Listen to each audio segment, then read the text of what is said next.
I should have asked more questions. That's the thing I keep coming back to. Not because asking would have changed anything. I don't think it would have. But because I'm the sort of person who asks questions for a living, and I didn't ask a single one that mattered. The call came on a Wednesday in late October. A woman from the site coordination office in Ankara, English good enough that she didn't stumble, told me the epigrapher currently assigned to the Çatalhöyük dig had withdrawn due to a health matter, and that my name had been put forward as a replacement. She said the team needed someone with Neolithic symbolic systems experience, and that my publication record made me a strong fit. She said the position would begin in 10 days if I was available. She said all of this in the same tone you'd use to discuss a change in catering arrangements. I said yes. I didn't ask what kind of health matter. I didn't ask who had put my name forward. I didn't ask why the replacement timeline was 10 days instead of the start of the next field season, which would have been the sensible approach. I had 11 years at Durham, a decent stack of published work on pre-Neolithic Anatolian symbolic systems, and no particular reason to be suspicious of a phone call offering me a dig I'd have applied for anyway. So I said yes, I wrote down the logistics, and I started packing. That's my way of saying the story starts before I arrived. I just didn't know it yet. The Konya Plain in early November is the kind of flat that makes you feel slightly exposed, like the landscape is doing nothing to help you. I'd worked in Turkey before, a survey project near Göbekli Tepe in 2017, a documentation stint at a site outside Ankara before that. But the Central Plateau is its own thing. The sky sits very low and very gray, and the ground is hard and pale, and the two mounds at Çatalhöyük rise out of it like they've been waiting there longer than the surrounding country has any right to claim, which, depending on how you count, they have. The drive from Konya took just under an hour. The site driver, a quiet man who introduced himself only as Mehmet, didn't say much beyond asking once whether I'd been to the site before. I said no. He nodded and drove. The mounds appeared on the right side of the road before I expected them. Not dramatic, not the way a site looks in photographs. Just two low rises against the flat, the excavation shelters visible as dark shapes against the gray. I had my field jacket on already and my kit bag between my feet, and I was thinking about the level 12 eastern sections I'd been briefed on. The painted plaster documentation that apparently needed systematic UV survey. I was thinking about work. I wasn't thinking about anything else. The accommodation block was a low prefab structure set back from the main excavation area, functional in the way that field housing always is, meaning it worked and nothing more. Narrow corridors, doors with name slips in plastic holders, shared kitchen at the far end that smelled permanently of instant coffee and whatever someone had cooked 3 days prior. The site coordinator, a tired-looking woman named Berna, who managed logistics with the focused energy of someone who had been managing them for too long, walked me down the corridor and pointed out my room. Third door on the left. My name was already in the holder, printed on a slip of paper, slightly crooked. I dropped my bag, looked at the room, single bed, small desk, shelf above it, window facing the mound, and went back out to find the kitchen and introduce myself to whoever was around. There were 4 other team members in that week, plus Lloyd, who I hadn't met yet. A geophysics postdoc from Utrecht named Peter, who talked quickly and ate standing up. 2 excavation specialists from Istanbul, whose names I got wrong twice before they stuck. A finds coordinator from Edinburgh called Sandra, who'd been at the site 3 seasons, and who gave me the kind of look that means she'd seen replacements come through before and had learned not to invest early. Fair enough. I asked, because it seemed natural to ask, whether Garrett had left anything useful. Notes, a preliminary symbol catalog, anything that would help me pick up where he'd left off. Sandra set down her mug. There wasn't much to leave, she said. He wasn't here long. How long? She thought about it. 3 weeks, maybe. He got sick. It was quick. I said something like that was a shame and asked if his notes had been filed anywhere accessible. She said she didn't think so, and the conversation moved on. And I let it move on because I had no reason not to. It was 2 days later that I noticed it. Not deliberately. I wasn't looking. I was trying to find the linen cupboard, which Berna had mentioned was at the far end of the corridor past the last room, and I walked the full length of it reading the name slips out of mild curiosity the way you do when you're new somewhere and still mapping the place. Peter Vanderberg, Sandra Holt, Kemal Arslan, Deniz Yildiz. My own name, slightly crooked, and then the linen cupboard. I stood there for a moment, counted back, 5 names, including mine. 5 rooms occupied. The corridor had 8 doors. I went back and looked at the 3 that had no slips in their holders. One of them had a small square of discoloration on the door where a holder had been removed, the paint slightly brighter in a rectangle the size of a name card, the way paint looks when something's been taken off a wall that had been there long enough to matter. The shelf inside, when I opened the door, was clean, not dusty clean, wiped clean. The bed was stripped to the mattress, and the mattress had no indentation, no compression, nothing that said a person had slept on it for 3 weeks. I closed the door and went and found the linen cupboard and stood in front of it for longer than I needed to. 3 weeks. Garrett had been here 3 weeks. There should have been something. A forgotten adapter, a book, a coffee ring on the desk. The kind of residue a person leaves without meaning to. There was nothing. Not even the absence of things. The room had been returned to a state that said no one had ever been assigned to it at all. I filed it away. That's what I did. I noted it the way I note an anomalous symbol. Cataloged it, set it aside, kept moving. It didn't fit the explanation I'd been given, but I didn't have enough to build anything from it yet. And I had work to start and a team to get to know and a UV survey to plan. So I filed it and said nothing. Looking back, that was the first thing I should have pulled on. I didn't. The briefing happened on Friday morning, the end of my first week. Lloyd ran them in the main site office, a larger prefab with maps on every wall and a long table that was never quite big enough for everyone. I'd met him by then, briefly. He was the kind of man who fills a room without trying, tall and broad and carrying that particular brand of authority that comes from decades of being the most senior person in any given space. He'd introduced himself with his full title, Dr. Lee Lloyd, Stanford, and shaken my hand with the grip of someone who had shaken a great many hands and knew it. The briefing was routine.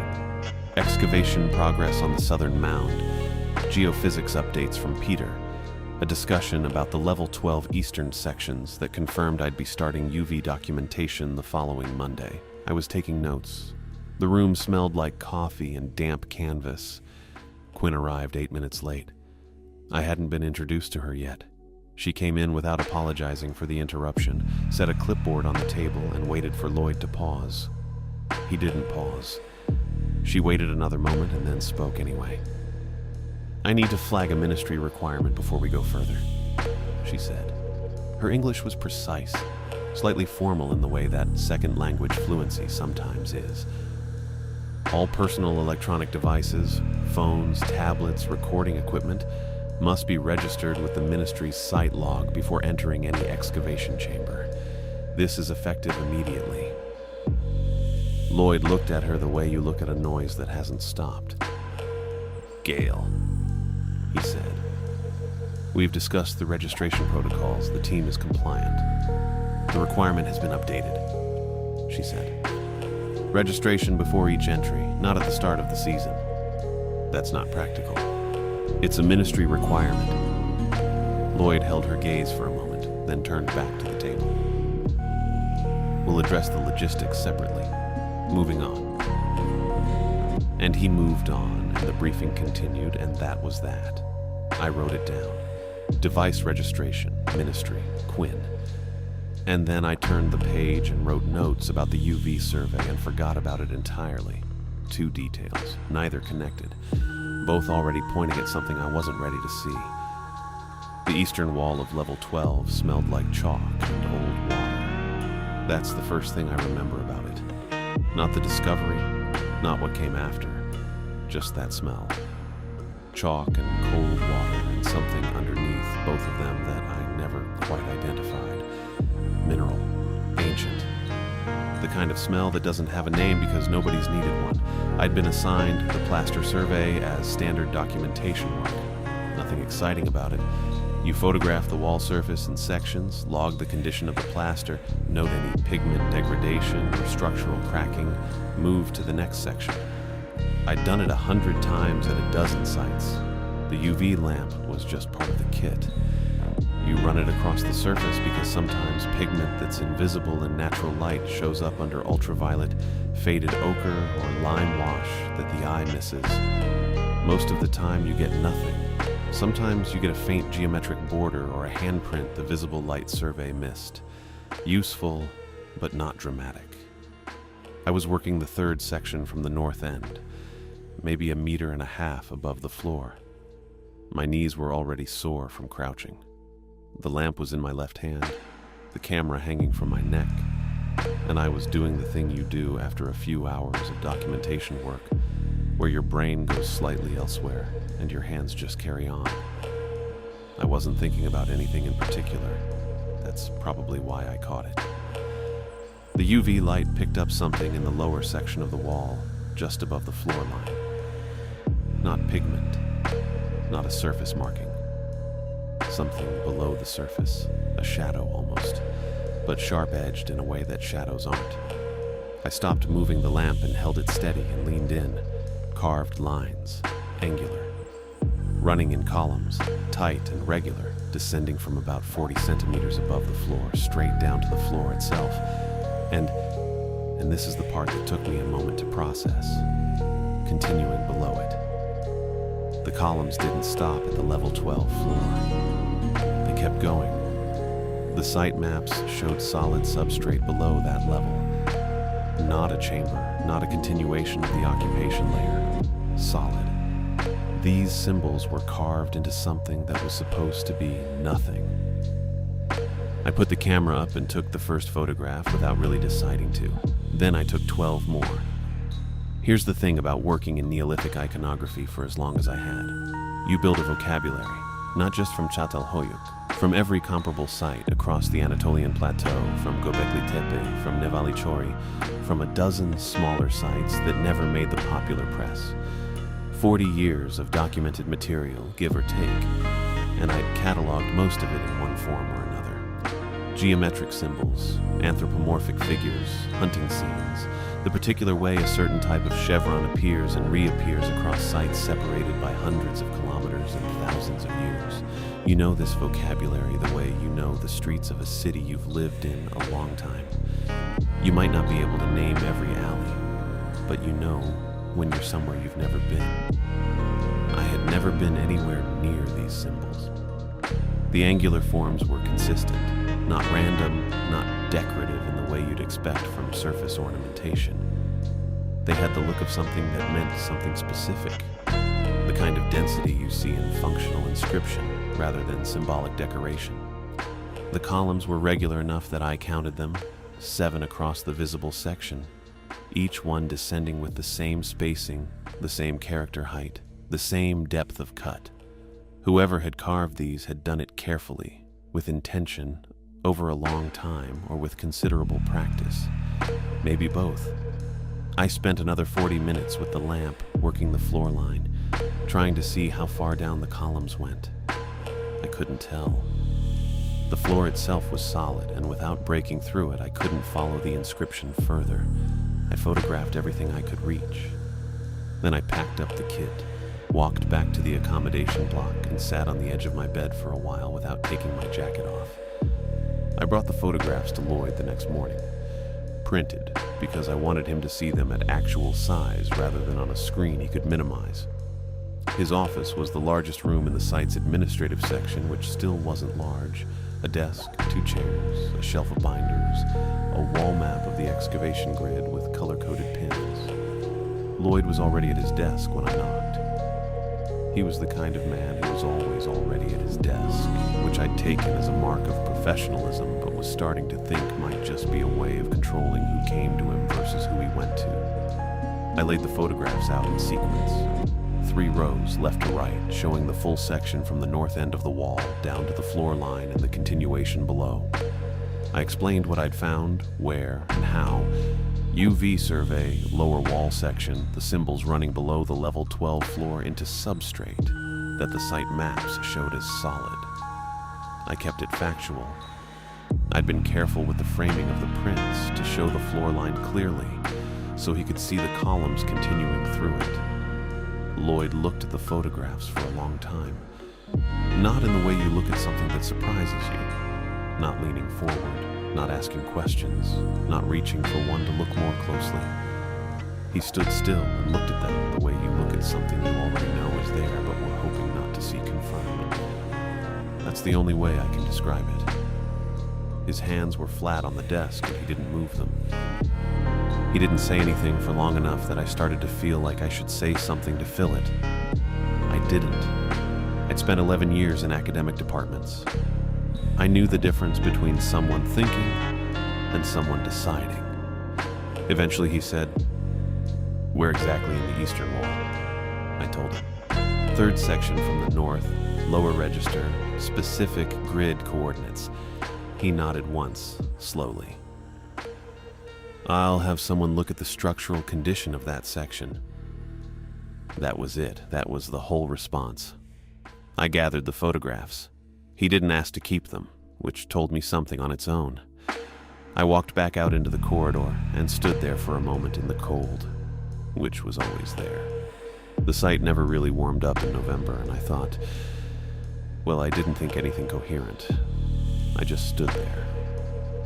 The next morning, Lloyd announced at the briefing that the eastern wall section of level 12 was showing signs of structural instability and that access was suspended pending a safety survey. He said it the same way he said everything, with the flat authority of someone who doesn't expect to be questioned. Nobody questioned him. The survey would be scheduled, he said, once the engineering team had assessed the timeline. I waited a week. No survey was scheduled. I asked one of the site assistants, casually, whether she'd heard anything about the level 12 safety assessment. She hadn't. I asked again after another few days. Different person. Same answer. The thing about suppression, and I want to be clear that I'm calling it that, not caution or protocol or administrative delay. The thing about suppression is that it only makes sense as a response if you already know what you're suppressing. Curiosity doesn't close a wall section. Uncertainty doesn't close a wall section. What closes a wall section is knowing what's behind it and deciding nobody else should get there. Lloyd had looked at those photographs and recognized something, not with surprise, with the particular stillness of a man who had been waiting for that thing to surface and had already decided what he would do when it did. I still had the photographs. I'd kept copies, printed and digital both, which I don't think Lloyd had considered because he hadn't asked for them and hadn't told me to delete anything. Maybe he assumed I would. Maybe he assumed the closed wall and the absent survey would be enough. The symbols were still down there. The columns still ran below the level 12 floor into substrate the map said was solid. Whatever was below that floor, whatever those symbols were carved into, whatever they were carved for, it hadn't gone anywhere just because Lloyd had put a closure notice on the wall section. I knew I was going back. I think I'd known it since I was standing in that corridor outside his office. I just needed a few more days to admit it to myself and work out when.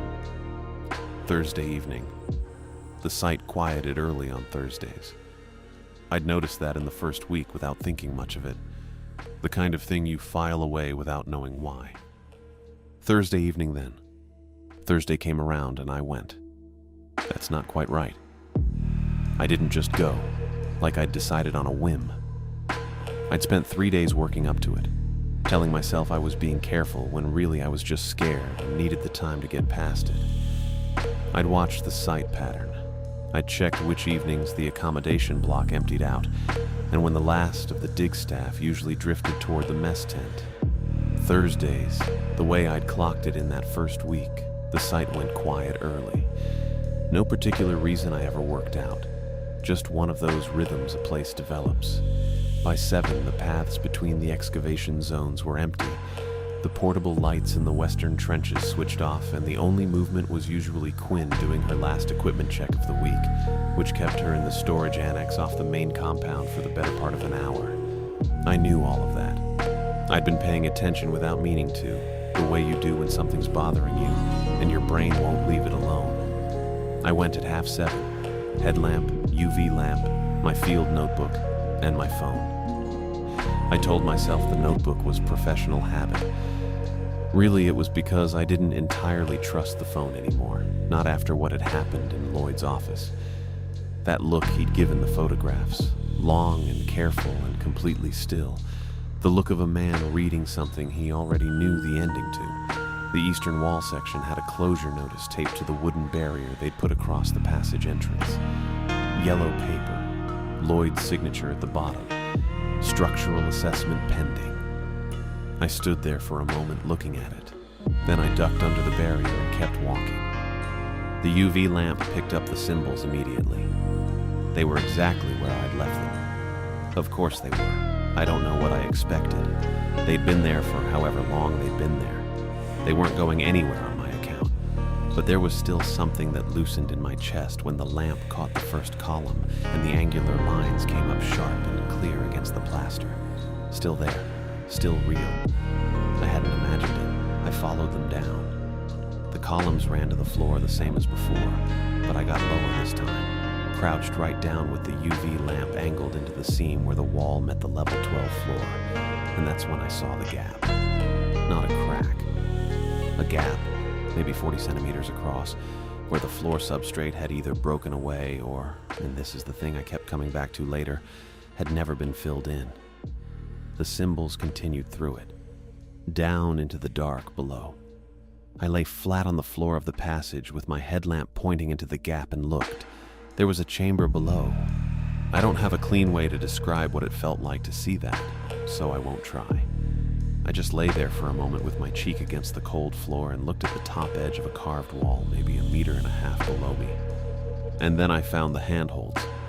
There were handholds, worn smooth, cut into the substrate at the edge of the gap, which I noticed and then immediately stopped thinking about, because thinking about it meant thinking about who had cut them and when and how many times they'd been used. And I went down. 4 meters, give or take. I measured it after by the length of rope I'd have needed, working it out in my head on the way back up. 4 meters below level 12's floor, which put me somewhere between 15 and 20,000 years before the Neolithic occupation above me. That's not a number that means much until you're standing in it. Then it means everything. The chamber was roughly 8 meters across, irregular shape, low ceiling that came down toward the far wall. And the walls, floor to ceiling, every surface I could reach with the lamp. The same angular symbols in the same tight columns, but denser here, packed closer, running in directions that didn't follow the vertical the way the level 12 carvings had. Some of the columns curved, some intersected. I stood in the middle of it and turned slowly with the UV lamp, and I genuinely could not find a section of wall that hadn't been worked. I wrote Chamber 7 North in my notebook, gave it a designation the way I would any excavation context, because that's what my training told me to do when everything else my training had prepared me for had just stopped applying. At the center of the chamber was a stone platform, roughly knee-height, maybe 1.5 meters long natural rock that had been shaped, not carved into anything representational, just leveled and worked smooth on the upper surface. And in the surface, 2 grooves, parallel, curved, each one about the width of a wrist. They were worn. Not cut worn, not tool worn. Worn the way a wooden step gets worn when enough people have used it for long enough. That organic smoothing that happens when something soft moves against something hard over an enormous amount of time. I put my own wrist in one of the grooves. It fit. I took it out again fairly quickly. I wrote down the dimensions. I wrote down the groove spacing. I kept writing because it was the only thing that felt like solid ground. Then I heard it. Low. Below what you'd call a sound, almost. More like something your chest registers before your ears do. I stood still and waited, and it came again. 4 beats, evenly spaced, and then silence. I counted the silence. 11 seconds. Then 4 beats again. It was coming from a fissure in the bedrock at the far end of the chamber, a vertical crack maybe 10 centimeters wide running floor to ceiling. I crossed to it and held my hand near the opening and felt nothing. No air movement, no temperature differential, just the pulse, regular and low, somewhere below 80 hertz, if I had to put a number on it. I've been near enough geological phenomena in fieldwork to know what ground settling sounds like, what water through limestone sounds like, what gas seepage sounds like. This wasn't any of those. The spacing was too consistent. 4 beats, 11 seconds, 4 beats, 11 seconds. Not varying by more than a fraction across the time I stood there. I got my phone out and opened the audio recorder. I recorded 17 seconds. I know it was 17 because I watched the counter. Then the screen went dark. I pressed the side button. Nothing. I held it. Nothing. The battery indicator had shown 64% when I'd come down through the gap. I'd checked it specifically because I'd wanted to know how long I had for photographs. 64% doesn't die in 17 seconds. It doesn't die in 17 minutes under normal use. I stood in the dark with a dead phone and a UV lamp and a notebook, and the pulse kept coming. 4 beats, silence, 4 beats. And I made myself breathe steadily and think about what I needed to do next.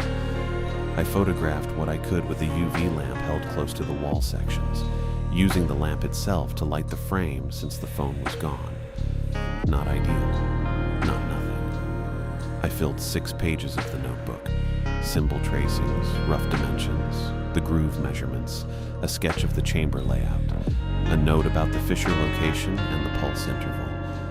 I wrote the number 11 in the margin and circled it 3 times, which isn't something I usually do. But I wanted to remember exactly how certain I'd been about the count. Then I went back up through the gap, under the barrier, out through the passage, and across the empty site to the accommodation block. I sat on my bunk for a while with the dead phone in my hand. The UV lamp was on the floor. My notebook was open on my knee. I'd found a chamber that didn't exist on any official map, sitting in a stratum that predated everything above it by a margin that rewrote the timeline of human presence at this site, at any site in this region, if I was being honest about what the depth implied. The walls were covered in a symbol system I couldn't identify. The platform at the center had been used repeatedly by something with wrists, and in the bedrock, something was still producing a rhythmic pulse at 11-second intervals, regular enough to set a watch by, and it had drained my phone battery in 17 seconds flat. I turned the phone over in my hands. The screen stayed dark. Whatever was down there, it wasn't finished. The week after I found Chamber 7 North, I tried to be methodical about it. That's my way of saying I tried to pretend I was doing normal work while doing something that was very much not normal work. I had the photographs on my phone. The phone I'd charged back to full overnight, which took it no problem, as if nothing had happened. And I had my notebook. And I had the site's academic database, which was a shared terminal system the team used for cross-referencing iconographic finds against the published Çatalhöyük record. 11 years of cataloged material, plus access to the wider J.S. Tor archaeology archive. It should have been enough to at least narrow things down. I started with the basic angular forms. Not the full symbol combination, just the individual components. The hooked verticals, the repeating tripartite clusters, the thing that looked almost like a glyph but wasn't quite any glyph I'd encountered. I ran them separately, got results that were thin but plausible. Geometric incision patterns from level 5, a couple of parallels from Göbekli Tepe's enclosure D. Nothing that matched, but nothing that shut the door either. I wrote down the reference numbers and kept going. Then I tried the combination. The full repeating sequence as it appeared in the columns. The way the symbols stacked and related to each other. The spacing ratios. The directional logic of how they descended. I entered the search parameters, hit the query button, and the system logged me out. Not an error message, not a timeout, just logged out. Back to the login screen. Clean and immediate, as if I'd never been in. I logged back in, pulled up the query form again, adjusted the parameters slightly, dropped one symbol from the combination, changed the regional filter, ran it, logged out again. I sat there for a minute. The terminal room was empty. It was mid-morning. Most of the team was in the field, and the room had that particular quiet of a place that's usually occupied. Someone had left a mug on the shelf above the terminal. There was a crack in the plaster above the window that I'd been meaning to note for the maintenance log. I tried 4 more variations over the next 20 minutes. Each one, any query that included the core repeating sequence from Chamber 7 North, produced the same result: instant logout. The system didn't freeze, didn't throw an error, didn't give me anything to work with. It just removed me from the session the moment I asked the right question. I could have told myself it was a glitch, a corrupted search index, some kind of database conflict with unusual character combinations. I'm an academic. I know how to talk myself into a mundane explanation when a mundane explanation is available. But I'd run 40-odd queries that week on everything from pigment analysis to wall plaster composition, and not one of them had logged me out. Only the symbols did that. Only the specific combination from the chamber walls. I closed the terminal and went back to my room. The photographs were still on my phone. I'd been careful not to sync them to anything site-connected, but I had a Durham library account. Everyone at the department did. It gave you remote access to the institutional image archive for comparative work. The idea was straightforward. Upload the images to the archive, flag them as a research query, let the library system run them against the iconographic databases I couldn't access from here. Durham's system was broader than the site's, and it was 3,000 kilometers away from whatever was happening to the site database. I uploaded 37 photographs. The clearest ones, the full wall sections, the close detail of the symbol columns, 2 comparison shots showing the relationship between the level 12 carvings and the Chamber 7 North inscriptions. I flagged the upload as a symbol identification query and wrote a brief covering note, standard procedure. I'd done it a dozen times for routine fieldwork. 2 hours later, my phone rang. The number was a Durham landline. I answered it standing outside the accommodation block, which I'd walked to for no particular reason except that I didn't want to be inside when I took the call. "Is this Dr. Jacobs?" The voice was clear, professional, a Southern English accent. "This is Judy Mills from the Durham University Library. I'm calling about an image upload you made to the institutional archive this morning." I said yes, that was me. "Right. So, I'm sorry to bother you. I know you're in the field. But the files you uploaded have been flagged by our IT security system. Automatically, I mean, it's not something I did manually." She sounded slightly apologetic about this, the way people do when they're delivering news they don't fully understand. I'm not entirely sure what triggered it, but the system flagged the images as restricted content, and I've been asked to let you know that you should contact your department chair before doing anything further with the files. I asked her what restricted content meant, specifically. "Honestly, I don't know," she said. "The flag just says to direct you to your department chair. That's really all I have. I'm sorry, I can't tell you more." I thanked her and ended the call. I stood outside for a while after that. The plain was flat and gray to the south, the mounds low against the sky. 2 hours. From upload to phone call, 2 hours. Whatever the flag was, it wasn't a slow, bureaucratic process. It was fast, and it was already in place before I'd sent anything, which meant the system hadn't flagged the images because someone reviewed them. It had flagged them because something in the images matched a pre-existing parameter.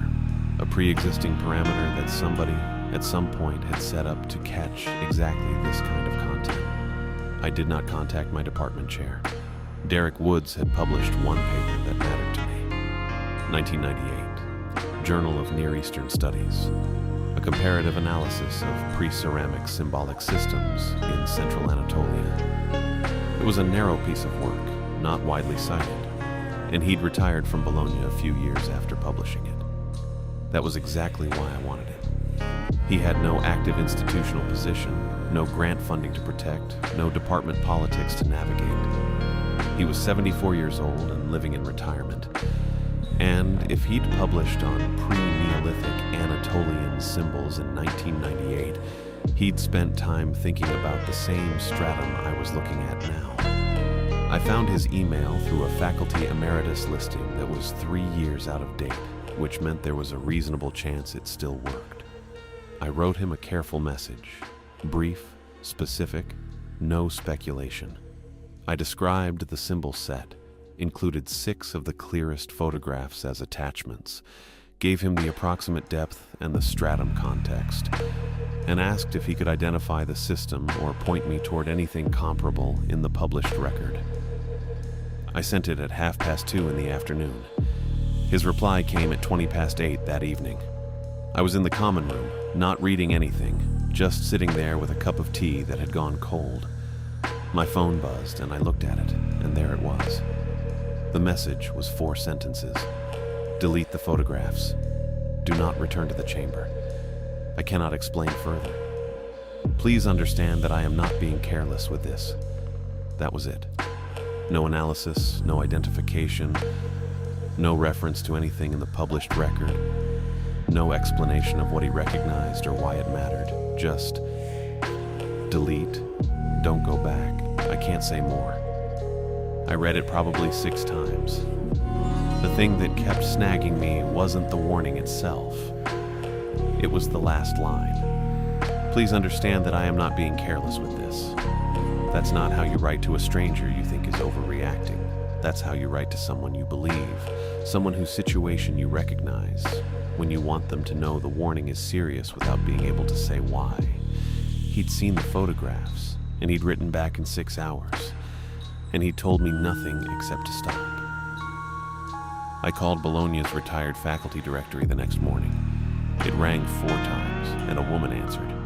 Administrative voice, accented English, the kind of tone that means she'd answered the same line 1,000 times. Sky Davidson, Faculty Services. I asked if she could confirm contact details for Professor Emeritus Derek Woods, that I'd been corresponding with him and wanted to follow up. There was a brief pause. I'm sorry, she said. Professor Woods he's not available. He was admitted to hospital 2 days ago. He suffered a stroke. I said I was sorry to hear that. Yes, she said. Is there anything else I can help you with? There wasn't. I put the phone down and sat with it. 2 days ago, Woods had received my photographs, written 4 sentences telling me to stop. And 2 days before that, before I'd even sent the message, he'd had a stroke.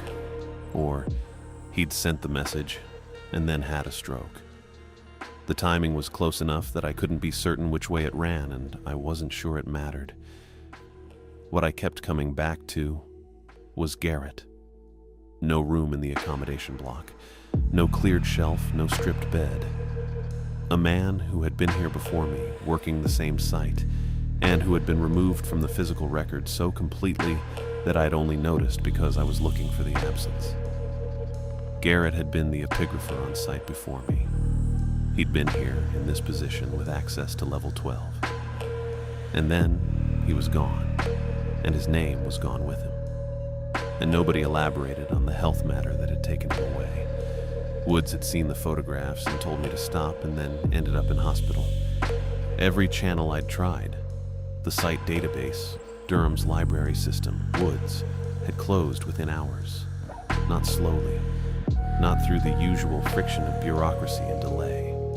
Fast and clean, and in ways that left me with nothing to work with. I didn't know what had happened to Garrett, but I was starting to think I needed to find out. Cambridge's staff portal wasn't difficult to get into. That's not a brag. It's just that academic institutions run on the assumption that nobody outside the department has any reason to go looking, so the barriers are low. Staff directory, departmental listings, emergency contacts on the faculty profile page. Garrett's was still live. Nobody had thought to take it down, or maybe nobody had thought it mattered. Either way, it was there. Patricia Garrett, Bristol, a mobile number. I sat with the number for about 10 minutes before I called. I didn't know what I was going to say. I still don't know if there was a good version of that call. A way to ring up a stranger and ask about her brother without it sounding like exactly what it was, which was someone who'd been following his footprints into a hole in the ground and wanted to know what had happened to him. She picked up on the third ring. I told her I was an epigrapher at Çatalhöyük, that I'd taken over from her brother in November, and that I was trying to reach him because I'd come across some of his earlier notation work and had a few questions.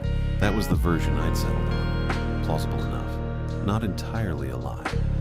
I had come across his work in a manner of speaking. There was a pause on her end. Not a long one. More like someone who's had to explain something painful enough times that they've found the efficient route through it. Bernard's not reachable, she said. He's been in a facility in Oxfordshire since October, private care. I asked if it was a medical matter, which was a stupid question, but I needed her to keep talking. He stopped being coherent, she said. The word came out carefully, like she'd chosen it specifically because it was accurate without being the worst possible way to say it. He's not in distress. They tell me he's calm. But he doesn't respond to anything. He doesn't seem to register that anyone's there. I asked what he did do. Another stupid question, maybe, but she answered it. He talks, she said. Not to anyone. Not about anything. Just the same thing over and over. 4 sounds. Syllables, I suppose. And then he stops. And then again. They told me it was every 11 seconds. They timed it.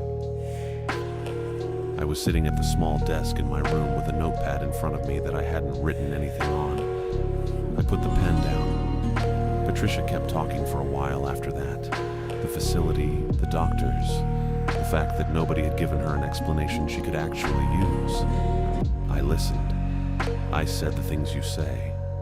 I didn't tell her what I knew, which was that her brother had been in a chamber 4 meters below the current excavation floor and had heard a fissure in the bedrock produce a 4-beat pulse every 11 seconds, and that something in that chamber had followed him out. I didn't tell her that because I couldn't see what it would do for her. Some information doesn't help the person you give it to. It just transfers the weight. I thanked her and ended the call and sat there for a while. 4 beats, 11 seconds. Garrett had been in Chamber 7 North, and the chamber had done something to him that a private facility in Oxfordshire hadn't been able to reverse in 6 weeks. Woods had seen the photographs and ended up in hospital. The pattern wasn't subtle anymore. It was the same shape, twice, with different men, and I was the third epigrapher looking at the same symbols. The thing I kept coming back to was the USB drive. I had the photographs on it, the audio, my partial translation notes. If someone found it, Lloyd Quinn, a maintenance worker who happened to look in the wrong drawer, it was gone, and I was gone with it, and the chamber stayed buried. The longer I waited, the more that risk compounded, and there was something else, something I couldn't quite articulate at the time, but that kept pressing at the back of everything. Whatever was in that fissure wasn't static. It had been there for 15 to 20,000 years. But it wasn't just sitting. It was doing something. And I didn't know how long I had before the doing something changed in a way I couldn't document. So I went back, twice more in the following days, working fast and quiet and without telling anyone. I photographed everything I could reach, every wall panel, every column of symbols, the platform at the center, the fissure itself, the floor where the symbols continued beneath the sediment line. 340 images across all 3 visits, including the first. I cross-referenced angles where I could, photographed the same panels under different lighting conditions, Used my UV lamp until the battery was low enough that I didn't trust it anymore. The pulse was still running. 4 beats, silence, 4 beats. But the interval had changed. On my second return visit, I counted it manually, sitting in the chamber with my back against the far wall and my phone open to a stopwatch. 11 seconds between sequences, same as before. But on the third visit, 4 days later, I counted 9. I did it a dozen times, 9 seconds, consistent. I sat there counting it over and over until I was sure I hadn't miscounted the first time.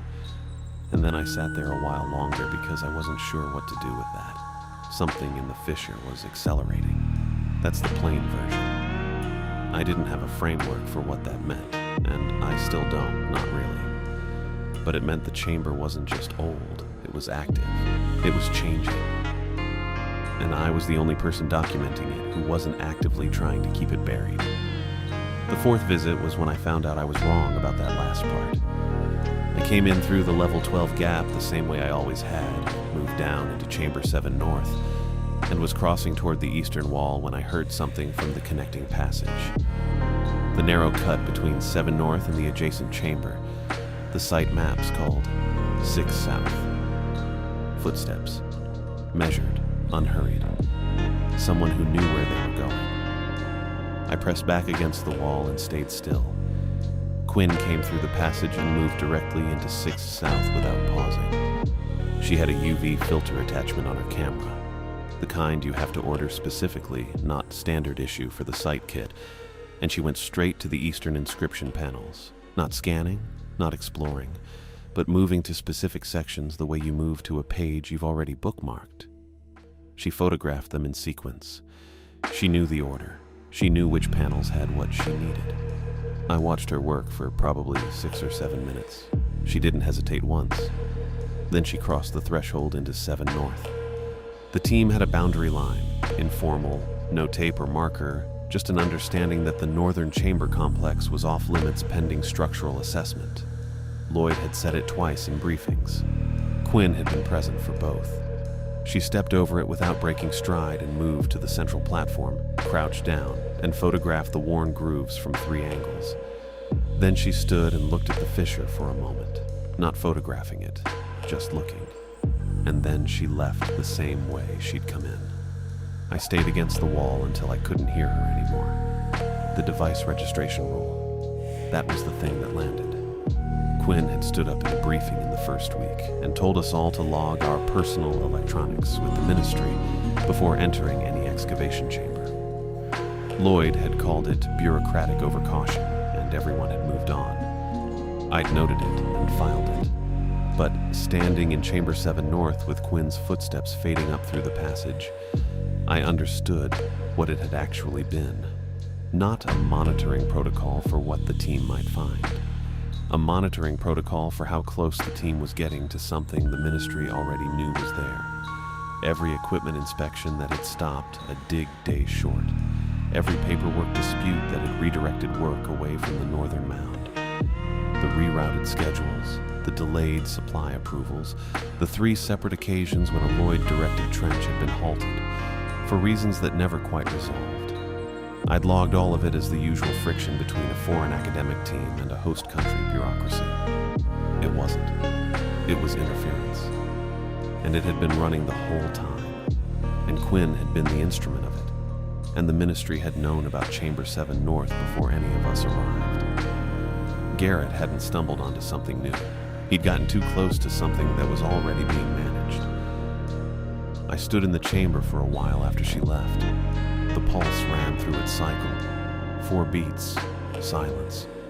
9 seconds, then again. The satellite terminal had been there the whole time. That's the thing that gets me, even now. I'd walked past the field office every day for 3 weeks, past the little antenna mount on the roof, past the laminated sign on the door that said British Institute at Ankara, Site Operations. I'd noted it the way you note a fire extinguisher. Background. Infrastructure. Not mine to use. I sat in my room after Quinn left the chamber and worked through it properly for the first time. Every channel I'd tried had collapsed within hours. The site database logged me out. Durham's IT flagged the images. Woods had a stroke. The pattern wasn't coincidence, and it wasn't bad luck. It was a system, and the system was monitoring anything that moved through institutional networks. Email, library uploads, academic databases. Quinn couldn't watch what she couldn't see coming, but she didn't need to. The networks did it for her. Whatever arrangement the ministry had with those systems, it was upstream of anything I could root around, except the Iridium terminal. That was the thing. The British Institute had installed it for geological survey data, atmospheric readings, seismic monitoring, the kind of low-bandwidth transmission that nobody in Ankara would have thought to route through a ministry-adjacent filter because nobody in Ankara thought an epigrapher would be using it to send 340 photographs of a pre-Neolithic chamber at 2 in the morning. I sat with that for a while. Not long, maybe 20 minutes. Then I started compressing files. The field office was a prefab unit at the eastern edge of the accommodation block, maybe 30 meters from my room. I'd been inside twice. Once for a site orientation in my first week, once to sign a form about generator usage. The terminal sat on a metal desk in the back corner, a boxy unit with a coiled handset and a small screen showing a steady green uplink indicator. The desk had a laminated instruction sheet taped above it and a USB port on the side panel that I'd noticed during the orientation without registering why I'd noticed it. I noticed things like that. Occupational habit, I suppose. You spend 11 years cataloging objects, and you start treating the world like a site grid. Everything gets logged, most of it filed under not currently relevant. The terminal had been sitting in that category for 3 weeks. I crossed the site at 1:53 in the morning. No torch. I'd walked that path enough times that I didn't need one, and a light moving across the site at that hour would have been visible from the accommodation block windows. The sky was clear, and the plain was flat, and the cold had that specific quality it gets out there in November. Not wet, but absolute. The kind that settles into your joints before you've gone 20 meters. I had the USB drive in my jacket pocket. I had a list of 3 email addresses in my head that I'd memorized and then deleted from my phone. The field office door had a standard PIN code lock. I'd watched Lloyd enter it twice, and the code hadn't changed. I'm not going to write the code down here. Doesn't matter now anyway. Inside, I didn't turn on the overhead light. There was a desk lamp near the terminal that threw a small circle and nothing else, and I used that. The uplink indicator was still green. I connected the drive, opened the transmission interface, and sat for a moment looking at the screen. I want to be honest about what I was thinking right then. Not the version where I'd worked it all through and made peace with the consequences. The actual version.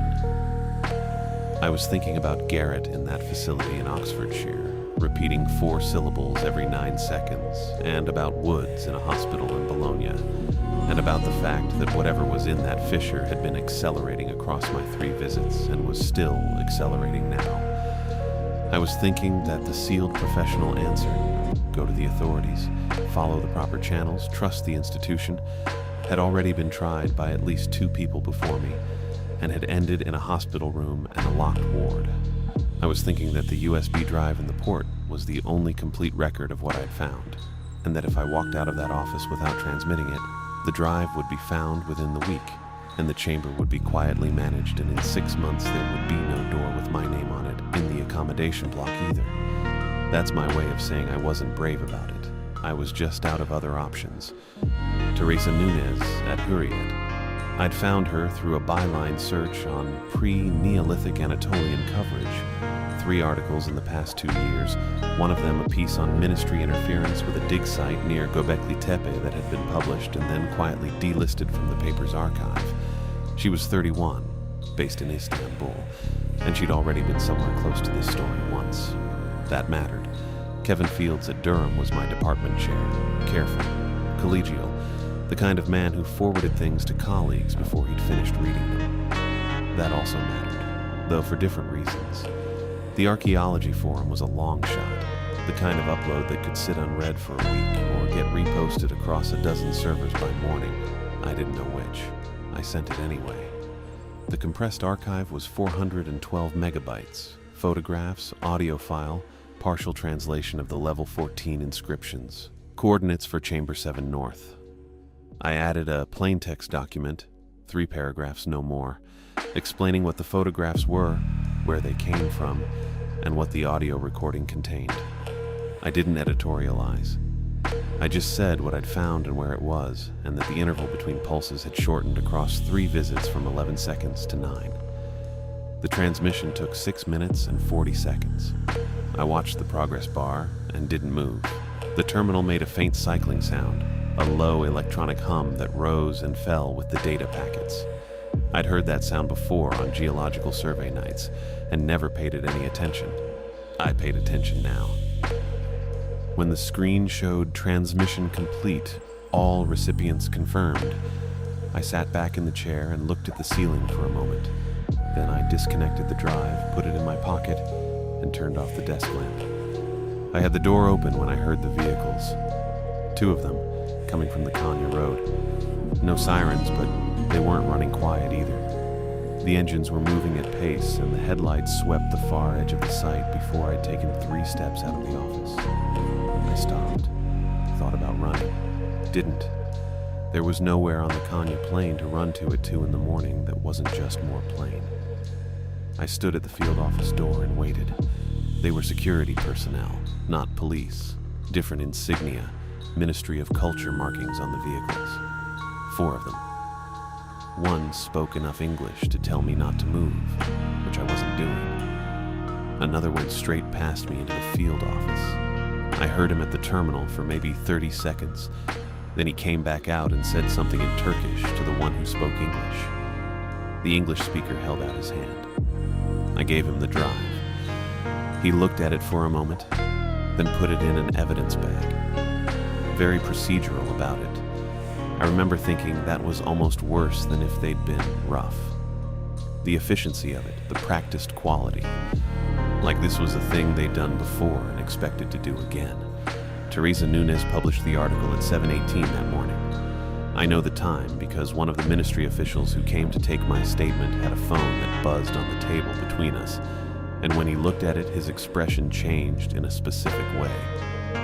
Not alarmed exactly. More like someone who'd been told a pipe had burst and was now calculating the damage. He excused himself. When he came back, he was on a call in Turkish and stayed on it for 11 minutes by the clock on the wall. The article had the photographs. It had a description of the audio recording and a transcription of the 4-beat sequence. It had the coordinates of Chamber 7 North and a note about the pulse interval shortening. I don't know how she turned it around that fast. She must have been awake when the transmission came in, or she woke up and saw it and understood immediately what she had. Either way, she ran it. The suppression order came through before noon. I found out later from Nunes herself. She called me once, briefly, from a number I didn't recognize before things got complicated for her too. Her editor, Zachary, had been straightforward about it. Told her the order had come directly from Ankara. Told her the article was coming down. Told her there was nothing he could do. She said he'd sounded tired more than anything. Like it wasn't the first time. The article was gone by 11:47. I know that because the official who'd been on the phone came back into the room where I was sitting and his posture had changed. Something released in the shoulders. That particular easing that happens when a problem has been partially managed, not solved. Partially managed. He sat down across from me and explained the charge. Unauthorized data transmission from a protected UNESCO site. Minimum 2-year legal process under Turkish cultural heritage law. He read it from a printed form, which he then slid across the table for me to sign. I signed it. There wasn't much point in not signing it. Outside the room's small window, the plain was flat and gray and the site was quiet. I sat in the chair and kept my hands on the table and waited to see what happened next. The official left the room around midday and didn't come back for a while. long enough that I started paying attention to the window. It was a small window, set high in the wall the way administrative windows always are. Not to give you a view, but to let in light without giving you anything to look at. I had to stand to see through it properly, and I did that twice before I decided it wasn't worth the effort of pretending I wasn't watching. After that, I just sat with my chair angled toward it and watched. The first vehicle arrived about an hour after I signed the form. White, no markings, Ankara plates. Not a site vehicle. The site vehicles were all mud-colored and had the Project Consortium logo on the doors. This one was clean. That's the detail that stuck. Everything else on the Kanya plain was coated in a fine gray dust by November. The accommodation block, the equipment sheds, the wheel arches of every truck that had been on site more than a day. This vehicle was clean. It had come a long way quickly, and someone had thought to wash it before it arrived. 2 more followed it. Same plates, same condition. The workers came out of the northern mound access about 20 minutes later. 6 of them, maybe 7. Hard to count through the window at that distance. They weren't wearing site gear. No high-vis vests, no knee pads, no the layered practical clothing you wear when you're going to spend time underground in a cold chamber. They were wearing what looked like standard-issue coveralls, the kind that don't belong to any particular profession. That's my way of saying they could have been from anywhere. They looked like men who had been told to move things, and that's what they did. The containers were sealed. Gray-green, military-adjacent, with latched lids and handles on both ends. I couldn't tell you what was inside them. I couldn't tell you how many there were. I stopped counting after 8 because counting made it feel like I was doing something, and I wasn't doing anything. I was sitting in a chair watching through a small window while the contents of Chamber 7 North got loaded into 3 clean vehicles with Ankara plates. Whatever the containers held, they were heavy. The workers moved in pairs and didn't hurry, but they didn't set anything down either. That kind of careful, continuous movement that means the weight is manageable, but you don't want to test it. I kept thinking about the stone platform, the grooves in it, the ones worn into the surface by something organic over a span of time I still couldn't quite hold in my head without it sliding away. 15,000 years minimum, probably more. Whatever had made those grooves had been doing it long before the Neolithic settlers built their mud brick houses above it, long before anyone thought to draw a map of this place or assign a stratum number to it. And now it was in a container. Or it wasn't. Maybe they'd left the platform. Maybe it was too heavy or too fixed to move. Maybe they'd only taken the portable things, the things that could be documented and transported and filed somewhere under a classification level I'd never be cleared to see. I didn't know. I still don't. The pulse had been at 9-second intervals on my last visit, down from 11. I thought about that while I watched the vehicles. Something in the fissure was accelerating, and now the fissure was either empty or sealed, or both. And I had no way of knowing whether that made things better or worse, or whether better and worse were even the right categories for whatever was happening down there. Garrett had heard it at 11 seconds and hadn't spoken coherently since. Woods had looked at the photographs and had a stroke within 48 hours. I'd been in the chamber 3 times and transmitted everything I had, and I was sitting in a detention room with a 2-year legal process ahead of me and my hands on a table, and I couldn't decide if that made me lucky or just slower to break. The last container went into the second vehicle around 2 in the afternoon. The workers folded back into the third vehicle without ceremony. No conversation I could see, no looking around. No particular acknowledgement that they'd just emptied a chamber that predated human civilization as anyone formally understands it. They moved like men finishing a job. The vehicles pulled out in a line heading north toward the main road, toward Kanya, and within a few minutes the dust from their wheels had settled, and the plain was flat and gray and quiet again, and the northern mound looked like it always had, just a low rise in the landscape, unremarkable. The kind of thing you drive past without slowing down. That was the last I saw of Chamber 7 North. The official came back in the late afternoon with tea, which I hadn't expected. He set it on the table without comment and sat down across from me and looked at his phone for a while. I drank the tea. It was too sweet, but I wasn't going to say so. At some point, I'm not sure when, the light through the window had gone flat and gray. I started thinking about the forum upload. The third transmission, the one I'd almost not included because it had felt redundant at the time. Because I'd already sent everything to Nunez and to Fields, and a third channel had seemed like excess. I'd included it anyway because I'd been standing in the field office at 2 in the morning with the satellite terminal humming and the USB drive in the port and the particular clarity you get when you've already made the decision and you're just executing it. So I'd uploaded the full archive to the public forum and logged out and disconnected the drive and waited for the security personnel from Kanya. The ministry could pressure a publisher.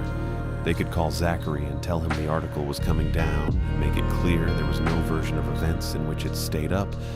And Zachary, who had sounded tired more than anything, would comply. That's how suppression works when there's a single point of contact. You find the person with authority and you apply pressure and the thing disappears. A public forum doesn't have a Zachary. There's no one to call. By the time the ministry identified the thread, it had already been downloaded by people in 4 countries who had no particular reason to delete it and every reason to find it interesting, because it was interesting. Angular symbols from a stratum that shouldn't exist.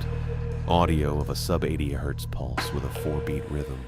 Coordinates, photographs. A partial translation of wall inscriptions that didn't match anything in the established Çatalhöyük record.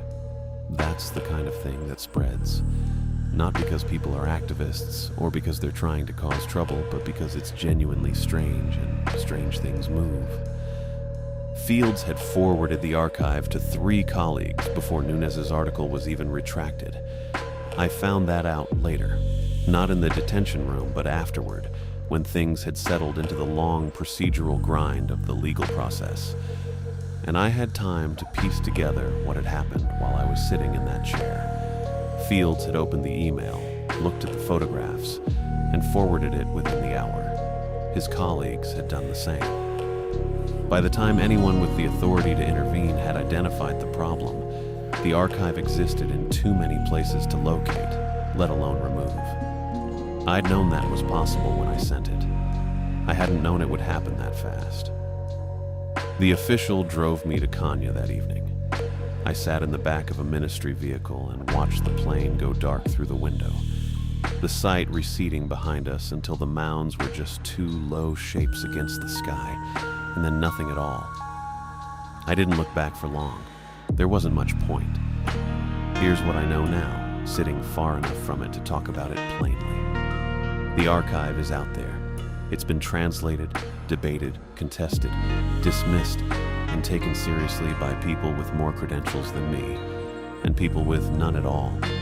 And the argument about what those symbols mean and what that chamber was and what was producing that pulse is ongoing, in the way that arguments about genuinely unresolved things tend to be ongoing, without resolution, without consensus, without any official body willing to confirm or deny what was in those containers or where they went. The ministry never commented on Chamber 7 North directly. They issued a statement about the unauthorized transmission, about the legal process, about the importance of protecting UNESCO-designated sites from unauthorized documentation. They did not mention the chamber. They did not mention the symbols. They did not mention the vehicles with Ankara plates or the workers in unmarked coveralls, or the sealed containers that headed north toward Kanya on a flat gray afternoon in November. Garrett is still in Oxfordshire. I know that because Patricia sends a brief update every few months, not to me specifically, but to a small group of people who've been following the case. And the updates are always the same. He's comfortable. He's receiving care. He still repeats the 4-beat sequence every 11 seconds, regular as a clock, without variation, without stopping. I think about that interval. 9 seconds it was, on my last visit. Down from 11. I think about what 8 would mean, and 7, and whether there's a number at the bottom of that sequence where something changes. And I think about the fact that whatever was in those containers left the site in November and is somewhere now, in some facility I'll never have clearance to enter. And the fissure in the bedrock is still there, whether they sealed it or not. The archive spreads. That part I'm certain of. Whatever else is uncertain, and most of it is. That part I know. It's out there. It's already out.